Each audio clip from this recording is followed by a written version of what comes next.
Social media ব্যবহার করার সময় আমাদের আমাদের ব্রেইনে একটা নিউরোট্রান্সমিটার রিলিজ হয়, যেটা হচ্ছে ডোপামিন। এবং এই ডোপামিনটা রিলিজ হয় যখন কেউ ড্রাগ নেয় অথবা কখনো যখন আপনার গ্যামলিং করে। আপনি যখন স্ক্রল করতেছেন তখন আপনি কি জানেন যে আপনার নেক্সট ভিডিওটা কি আসবে? সেটা কিন্তু আমরা জানি না। হ্যাঁ, এটা নির্ভর করতেছে আপনার রিয়াকশনের উপরে। এবং এটাকে বলতেছে যেটা যেটা সোশ্যাল মিডিয়ার ভাষাতে বা মানে সায়েন্টিফিক্যাল ভাষাতে এটা বলতে ভেরিয়েবল রিওয়ার্ড সিস্টেম। এখন ব্যাপারটা হচ্ছে কি, এটা আনপ্রেডিক্টেবল এবং হিউম্যান ব্রেইন আসলে কোনটাতে বেশি অ্যাট্রাক্টেড হয়। নেক্সট স্ক্রোল করলে আমার কি ভিডিওটা আসবে, শর্টসটা আসবে, সেই যে এক্সাইটমেন্ট, এটা হইতেছে দেখা গেছে 70% social media addiction. Like, view, follower, এই মেট্রিকগুলো কি আত্মসম্মান বোধকে ক্ষতিগ্রস্ত করছে? আমি একটা পোস্ট দিছি, সেই পোস্টে যদি আমি 1000 লাইক পাই, I will feel more confident. হ্যাঁ, কিন্তু সেখানে যদি আমি 10টা লাইক পাই, তখন একটু তখন আপনি কি ফিল মানসিক দিক থেকে আপনি একটু চিন্তা করতেছেন I am not good enough. আপনার কাছে আমি প্রথমেই জানতে চাইবো যে আজকের দিনে এই সোশ্যাল মিডিয়াকে কি সত্যি আসক্তিতে নিমগ্ন হয়ে পড়েছে? সেটা আমাদের ছেলে হোক, বড় বুড়ো হই বা যেই হোক না কেন, সবার ক্ষেত্রে এটি প্রযোজ্য, নাকি এটা অতিরঞ্জিত একটি ধারণা? একজন আইটি বিশেষজ্ঞ হিসেবে বিষয়টি আপনার কাছে জানতে চাই। অবশ্যই রানা ভাই, এটা অসম্ভব সুন্দর একটা কোয়েশ্চেন। তার কারণ এটা আমাদের অনেকের মাঝখানে আসলে কোয়েশ্চেনটা আসে। তার কারণ অনেক সময় আমরা যখন আমরা যদি আমাদের ছেলে মেয়েদের কথা চিন্তা করি এবং আমাদের নিজেদের কথা চিন্তা করি, আমরা হয়তো বা আসলে মনে করি যে ওকে এমন কোনো কিছু খারাপ তো হচ্ছে না। বাট আসলে আপনি যদি দেখেন, এটা তো আসলে অতিরঞ্জিত না, এটা হচ্ছে মেডিকেলি রিকগনাইজড একটা অ্যাডিকশন। হ্যাঁ, এবং ওয়ার্ল্ড হেলথ অর্গানাইজেশন এটাকে একটা বিহেভিয়ারাল এডিকশন হিসেবে এটাকে প্রমাণ করেছে এবং এটাকে রিকগনাইজ করে। এবং মজার ব্যাপার হচ্ছে যে আপনি ব্রেন স্ক্যান থেকে দেখা গেছে, ডক্টররা এটা নিয়ে রিসার্চ হচ্ছে, ব্রেন স্ক্যান নিয়ে দেখা হচ্ছে যে সোশ্যাল মিডিয়া ব্যবহার করার সময় আমাদের ব্রেইনে একটা নিউরোট্রান্সমিটার রিলিজ হয়, যেটা হচ্ছে ডোপামিন। এবং এই ডোপামিনটা রিলিজ হয় যখন কেউ ড্রাগ নেয় অথবা কখনো যখন আপনার গ্যামলিং করে। তার মানে আপনি দেখতে পারেন যে এটা আসলে অতিরঞ্জিত হিসাবে না, শুধু এটা কিন্তু মানে ফুলি মেডিকেলি রিকগনাইজড। এবং মজার ব্যাপার হচ্ছে, তার মানে হচ্ছে কি, যে ড্রাগ অ্যাডিকশন আর সোশ্যাল মিডিয়া অ্যাডিকশন, এটার মধ্যে কিন্তু আসলে ওইভাবে তেমন কোনো ডিফারেন্স নাই। এবং আরও একটা মজার ব্যাপার, আপনি বলছেন যেটা ইনিশিয়ালি যে এখানে নোটিফিকেশন যাচ্ছে বা এরকম। হ্যাঁ, রিসেন্টলি আপনি জানবেন, যেটা আমাদের আজকের মানে যেটা সাবজেক্ট আপনি আনতেছেন যে সোশ্যাল মিডিয়া কি কাট করায়, আপনি জানেন যে এটা নিয়ে অনেক লসুট হচ্ছে, প্রায় 40টার বেশি স্টেটে কিন্তু এটার উপরে লসুট রান হচ্ছে। বাট রিসেন্টলি ফেসবুকের আপনি একজন হুইসেল ব্লোয়ার, যে ফেসবুকের এমপ্লয়ি হিসেবে লং টাইম ছিল, ফ্রান্সিস হিউগেন, সে মানে ডকুমেন্ট সহ যেটা প্রমাণ হয়েছে যে ফেসবুক বা এরকম সোশ্যাল মিডিয়া কোম্পানি এটা কিন্তু এরা জানে এবং এটা হচ্ছে কমপ্লিটলি এটা অ্যাক্সিডেন্ট না, ইট ইজ ডেলিবারেট। তার মানে হচ্ছে কি, এটা কিন্তু আসলে social media, this is a business model. হ্যাঁ, এবং মজার ব্যাপার আমার কাছে খুব ভালো লাগছে, এটা নিয়ে আমি একসময় স্টাডি করতেছিলাম, যে বলতেছে মানে যখন আপনার প্রোডাক্টটা ফ্রি, রাইট, আসলে তখন কিন্তু আপনি নিজেই হচ্ছেন এটা আসলে প্রোডাক্ট। যার ফলে সোশ্যাল মিডিয়া চায় মানুষ যাতে এটার প্রতি অ্যাডিকশন আসে, এবং এটা মোটেই এটা আসলে পুরোটাই একটা অ্যাডিকশন এবং এটা হচ্ছে অ্যাক্সিডেন্ট না, এটা ডেলিবারেটলি এটা করা হচ্ছে।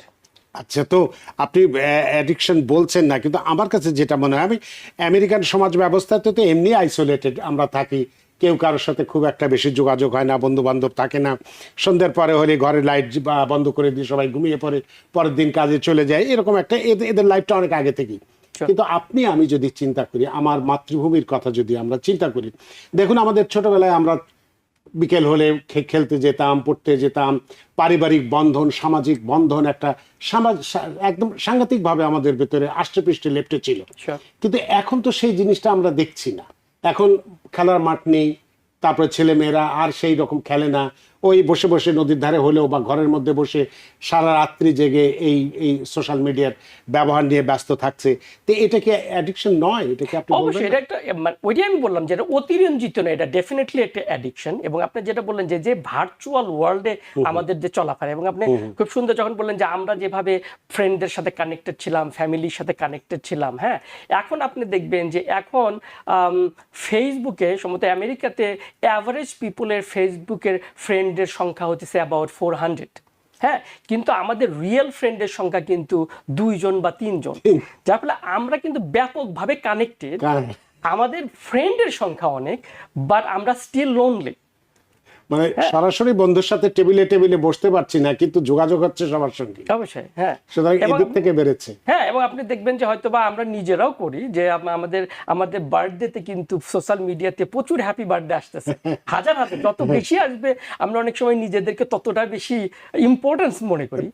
বাট আসলে সেখানে আসলে মানে আমাদের যে আগের যে কানেকশনটা, আসলে এটা কিন্তু পুরোটাই নির্ভর করে আসলে কানেকশনের উপরে না, আমার কতজন ফ্রেন্ড আছে, আমি কতটা লাইক পাচ্ছি এটার উপরে না, এটা আসলে নির্ভর করে ডেপথনেসের উপরে, রিলেশনশিপের সেটার উপরে। অবশ্যই সেখানে এটা ব্যাপকভাবে নেতিবাচক প্রভাব ফেলছে। তা আপনি মস্তিষ্কের কথা বললেন, একটা উদাহরণ দিলেন, তা আমি আপনার কাছে জানতে চাই যে কোন কোন ডিজিটাল ফিচার, মানে কোন কোন ডিজিটাল ফিচার মানুষের মস্তিষ্কে আসক্তি তৈরি করে বা প্রভাব ফেলে, কতটা প্রভাব ফেলে, তাই এক্ষেত্রে আপনার অভিজ্ঞতার আলোকে যদি একটু বলতেন। অবশ্যই এটা যদি আসলে আমরা একটু ডিপার অ্যানালাইসিস করতে যাই, হ্যাঁ, এবং যেটা আমি বললাম যে এটা অ্যাক্সিডেন্টলি না, এটা deliberate, this is the business practice. হ্যাঁ, এইভাবেই সোশ্যাল মিডিয়া কোম্পানিরা আমাদেরকে অ্যাডিক্টেড রাখে। যেমন একটা ডিজিটাল ফিচার আপনি দেখবেন, সেটা হচ্ছে ইনফাইনাইট স্ক্রোলিং। হ্যাঁ, আপনি যখন একটা শর্টস দেখতেছেন, অথবা আপনি যখন ইউটিউবে যখন রিলস দেখতেছেন, অথবা ফেসবুকে যখন রিলস দেখতেছেন, বা ইউটিউবে শর্ট দেখতেছেন, বা টিকটক দেখতেছেন, রাইট, আপনি যখন স্ক্রোল করতেছেন, সেই স্ক্রোল কি কখনো শেষ হয়? না। হ্যাঁ, সেটা কিন্তু কখনো শেষ হয় না, it's unlimited. That's number one, যেটা আমাদেরকে অ্যাডিকশনের পিছনে কাজ করে। তার চেয়েও বড় কথা, এখানে যেটা রিসার্চ করে ডেফিনেটলি সোশ্যাল মিডিয়া কোম্পানিরাই এটাকে ইমপ্লিমেন্ট করে। আরেকটা জিনিস সেটা হচ্ছে ভেরিয়েবল, আমরা যেটাকে বলি ভেরিয়েবল রিওয়ার্ড সিস্টেম। সেটা কি, আপনি যখন স্ক্রোল করতেছেন তখন আপনি কি জানেন যে আপনার নেক্সট ভিডিওটা কি আসবে? সেটা কিন্তু আমরা জানি না। হ্যাঁ, এটা নির্ভর করতেছে আপনার রিয়াকশনের উপরে, এবং এটাকে বলতেছে যেটা সোশ্যাল মিডিয়ার ভাষাতে বা মানে সায়েন্টিফিক্যাল ভাষাতে এটা বলতে ভেরিয়েবল রিওয়ার্ড সিস্টেম। এখন ব্যাপারটা হচ্ছে কি, এটা আনপ্রেডিক্টেবল, এবং হিউম্যান ব্রেইন আসলে কোনটাতে বেশি অ্যাট্রাক্টেড হয়? যখন সামথিং সেখানে আনপ্রেডিক্টেবল আসে, যার ফলে আমি নেক্সট স্ক্রোল করলে আমার কি ভিডিওটা আসবে, শর্টসটা আসবে, সেই যে এক্সাইটমেন্ট, এটা হচ্ছে দেখা গেছে 70% সোশ্যাল মিডিয়া অ্যাডিকশন আসতেছে হচ্ছে আপনার এই স্ক্রোলিংয়ের এই ভেরিয়েবল রিওয়ার্ড সিস্টেম থেকে। That's second thing.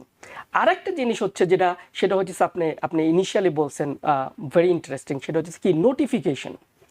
আপনি একটা জিনিস দেখেন, আপনি যদি একটা টেক্সট মেসেজ পান, বা আপনি মনে করেন যে একটা ক্লাসে আছেন, বা আপনি কোথাও কোনো একটা ব্যাপারে এনগেজ, আপনি দেখলেন যে আপনার ফোনে একটা নোটিফিকেশন আসছে, হ্যাঁ, তার মানে কি, আপনি কিন্তু তখন দেখবেন যে আমরা সবাই কিন্তু ইম্পালসিভ অ্যাক্ট করি, I have to take a look at it. হ্যাঁ, এই জিনিসটা আসতেছে। হ্যাঁ, তো এখানে আরেকটা ব্যাপার আছে এই তিনটার বাইরে, এই তিনটা আসলে অ্যানালাইসিস করে দেখা যাচ্ছে এটা হচ্ছে প্রতিটা সোশ্যাল মিডিয়াতে আপনি দেখবেন যে তাদের এই ফিচারগুলো আছে। আরেকটা ব্যাপার হচ্ছে অটোমেটিক প্লে, যেটা দেখবেন যে আপনি একটা ভিডিও দেখতেছেন, হয়তো বা রিল দেখতেছেন, হ্যাঁ, তো একটা সময় কিন্তু সেই রিলটা কিন্তু কখনো স্টপ হবে না। হ্যাঁ, এটা কিন্তু কন্টিনিউয়াসলি চলতে থাকবে। তো এই যে ব্যাপারগুলা, যেগুলাকে আসলে মনে করেন যে অ্যাডিকশন তৈরির ক্ষেত্রে সোশ্যাল মিডিয়া কোম্পানিরা যেভাবে এটাকে ব্যবহার করতেছে, হ্যাঁ, এটা ডেফিনেটলি এই ফিচারগুলোর কথা আমি বলবো, যেটা আমাদের মাইন্ডফুল হওয়া উচিত, যে হ্যাঁ, এইটার জন্যই আসলে আমি নেক্সট এটা করতেছি।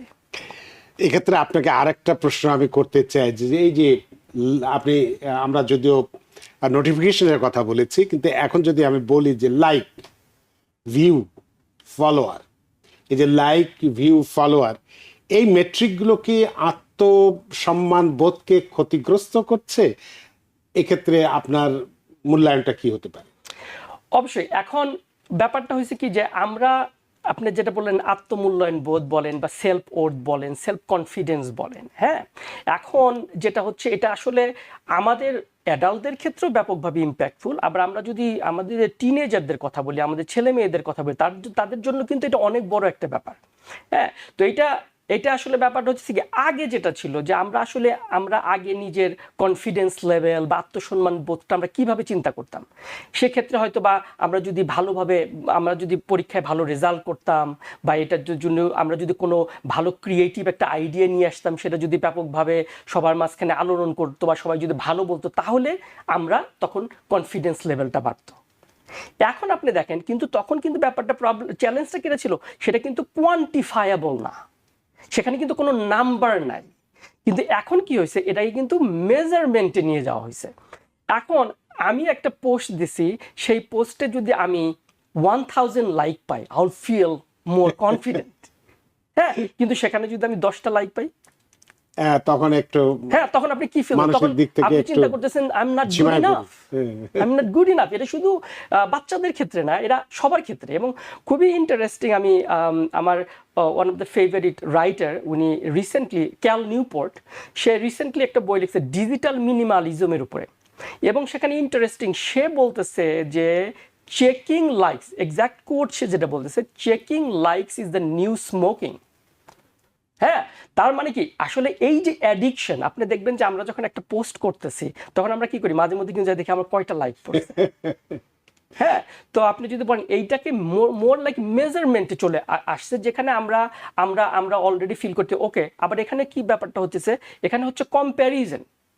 হ্যাঁ, রানা ভাই একটা পোস্ট দিচ্ছে, সেখানে 1000 লাইক, আমি একটা পোস্ট দিচ্ছি, সেখানে 50টা লাইক, রাইট? এখানে কম্প্যারিজন আসতেছে। হ্যাঁ, আবার এখানে দেখবেন যে আমাদের বিভিন্ন কন্টেন্ট ক্রিয়েটরদের মধ্যে একটা ফাইটিংও চলে এখানে। এখানে আপনার বিভিন্ন চলতেছে। তো এই যে লাইক বলেন, এই যে এই ব্যাপারগুলো কিন্তু আসলে ফলোয়ার বলেন, আমাদের কার কতজন ফলোয়ার আছে, কার কতজন কি বলে